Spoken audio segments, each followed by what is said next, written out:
Hey YouTube, it's me Spotty. Welcome to another weekly Cuban Topicals.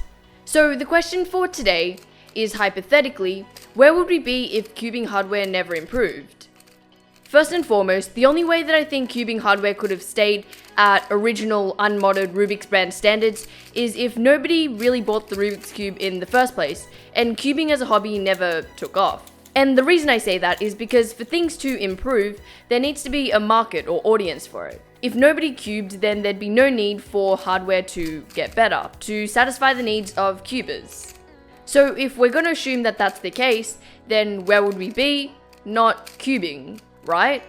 But for the sake of this question, let's just say that the cubing community is the way it is now. Pretty big and still growing. The only difference is that unmodded original Rubik's brands are the only ones you can use in competition, and they're also the only ones sold.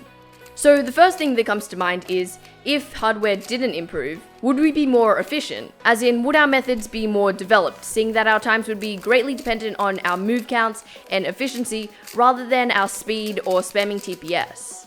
And my first thought is, yeah, of course. To get the times we're getting now, our efficiency would need to be bumped up to make up for our lack of in hardware. But when I think about it, 3x3 is already quite developed as it is. Of course, there are still algs and subsets for last layers being created, and F2L can always be improved on a little bit, I think, but for the most part, 3x3 methods are pretty good, especially CFOP, which is the most common and most used one. So in reality, although I would like to think that we'd be a whole lot more efficient, developments are still being made, but I think that those are pretty insignificant in the bigger picture. I guess if our hardware sucked for 3x3, we'd just be a whole bunch slower. For higher order events though, I think it's probably more reasonable to think that, in general, people would be a little bit more efficient. A while ago, I was listening to a podcast with Felix on it, and he was saying that before big cubes were really that good, you really had to focus more on efficiency, because it wasn't a possibility to just spam TPS or turn really fast. The second thing that I think a real lack of hardware would affect is the YouTubing side of things. Now, this might not be you making videos and all that jazz, but I think that this would still affect you at least a little bit. The bulk of cubing videos are unboxings and reviews on new cubes coming out. If no new puzzles were coming out, then that would really eliminate the majority of cubing videos.